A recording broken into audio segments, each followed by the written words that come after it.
And guess what? Green Warrior 291 is not here, so it's just us three. Or two. I said He three. ditched you all. So, this episode was also pretty interesting as well as really formal, or more informative on what happened during that space from the last episode. Yes, our guesses were off, but we're not surprised by this fact. Very not. So, that Heinz's dumb luck is just out of this world. very much. I will just say that the meetings going on with the guild and like starting that appointment was just advertising his adventures was a great idea, honestly, from that. I guess, oh yeah, for sure. I mean, starting from the beginning of the episode. Yes. Talking about him just traveling there to get more adventurers, and just wanting to kick off this plan of a worldwide adventuring organization is just so cool. I can't wait to see that come to fruition. Oh yes, very much. And then we get into that moment. We get into with. Oh, I'm thinking that was it Osco? I'm sorry, that was after that. I'm thinking about Fluid. Now I'm thinking about Fluid about that. That was nice though. Fluger, or are we talking about the Colosseum Master? No, Colosseum Master is what it was. The promoter for... Right. Yeah, for... Well, I guess the first thing to mention is the cool weapon he found involving the dwarf. Yes! A weapon that actually got Ainz's attention. Yes, which means he's going to want to get more weapons like it, which is why I'm guessing he wants to get involved with the dwarves in the first place. You did call for that very much, and that was great, though. Yep, the runes he found very important. Yes, very much. And just... the bunny girl guy thing. I'm not sure. I feel like it's a bunny girl. With just really, really fucked up hands. I kind of like that character, honestly. I'm not gonna lie. I do too, don't get me wrong. I think it's a cool character. But man, those hands. Those hands. I wasn't so sure if it was cause of seeing Ainz or I don't know. Do you think she bulks out? I feel like that's what it is, because when she those said are how her crazy normal he hand is. sizes, and her actual body size is as big as Gagarin. Yeah, that's she what I figured. Roids out. Yeah, I figured that would be the reason, if that's why her hands so big. That would be great. That's really it. Yes, honestly. And then we go into Fleur, so that's... Fluger. Fluter paradigm. My bad. Much. Yes. So... Him in his first lesson with Ainz. Oh, that was magnificent. And the fact he just didn't want to give back the magnifying glass just says it all. I know, he's like, but I could learn so many things with this. he's like, in time, Fluter. In time, that is the next step. You will learn to translate and decipher. Patience. You like that. That was great, though, yeah, too. I guess he's going to learn to translate their stuff into his language, so he has something he can finally read their language.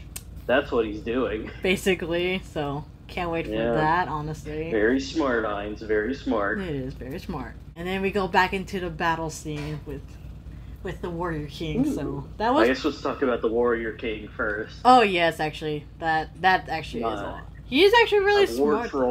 An intelligent war troll. Yes, very intelligent, honestly. I think, let's be honest, the reason he has all of the skills he has is because of his intelligence. I agree, honestly. So, it's not the fact that he is strong. No. It's the fact that he's more intelligent than any other war troll we've ever seen. Oh, yes, very much. And it's not something you see every so often, really. Oh, yeah, and he just blatantly, tells them, oh, yeah, the rest of my kind are fucking stupid. In a way, he kind of does say it like that, just in a proper way. He's like, don't even worry about it, dude. They're all idiots. Just no ifs, ands, or buts. No. So that was great. And then Oh, we get yeah. into the fight, and that was... I love the back and forth between them. They're very, like, giving respect to one another. Oh, yes, As honestly. their titles as warriors. I love that. That is a great way to start a fight, if anything, honestly. I like that more than... Sometimes I would prefer the straight into action, but for this one, it really deserved to be called like that. For what it showed. Oh, absolutely. But then you got Mr. Noisy keep on just... Oh my god. He was really desperate just for him to win. He really needed to win, and he did not get it. Yeah, and just like halfway of that, and just like with the king just losing, like just dropping his armor, was a pretty interesting gamble to do, like Ein said. He wanted to get faster so he could try to beat him. Yeah, it was a pretty interesting gamble, but sadly that didn't go well. But at least, but in a way, he actually did accept. Well, I really can't say accept. He acknowledged how powerful Ein truly is. Yeah, and his simple touch. Yes. And he just wanted to see more of that, because he eventually knew that he wasn't gonna win. He wasn't winning, so he wanted to see just a glimpse of what he could do. Yeah. And just completely nullified his physical attacks. Basically. Just straight through, and just that activation stab. So, that went well. Man. And then we get into Ein just having the conversation, just advertising his adventures at his kingdom, so...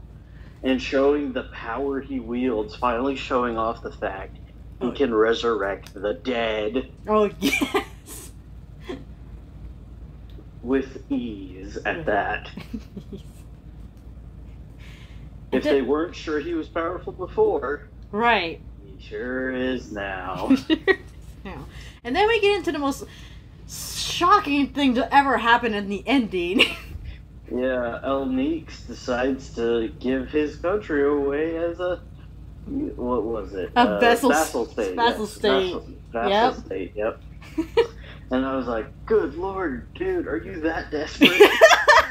It's like, man.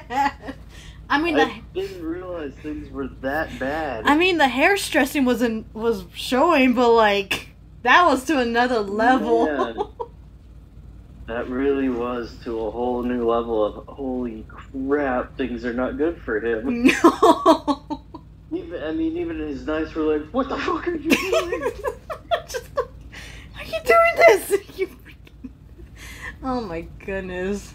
They're like, this can't be the move, dude. This can't be the right motive right now. But, yeah, either way, he's going down, so... I guess you're trying to find the best way to go down. The funny part of it is, Ein just sees him as a friend. Yeah! Even though that didn't go well. I guess not. Friendo over here is trying to off you. I honestly can't wait to see what happens next episode. It's either going to have to do with whatever the hell Albedo's up to, which means could be the fall of a nation. Oh, yes. And Renair's fun time. But great. Yep. Yep. I can't wait. Or we're dealing with the dwarves next. I'm not sure which. I don't know. I mean, they all sound good, but I mean. And there's still the fact of the dragon again. Yeah, the dragon. We gotta see that, and then we gotta see what's gonna go happen with the treachery, so that's gonna be fun. The theocracy. The theocracy. Yeah. How to say theocracy? Yes, the theocracy. Oh man. So that's gonna be a fun conversation once they get back. No kidding. I guess we might see that next episode, just a brief bit. Yeah, just like a brief, I would say. The theocracy, like, we saw him in the devil's face. There's no turning back. He knows our faces now. I love that. Armageddon mode. Other than that, this was a pretty good episode, though, honestly, though, just by itself. Oh yeah, I loved it. Each episode, I keep loving more and more of this season. Exactly. This is just the best one so far. I cannot. I feel like I'm back in season 1 again. Right?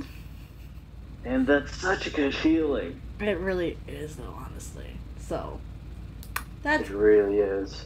Well, hopefully we'll see what happens in the next one. So... Woohoo! Woo!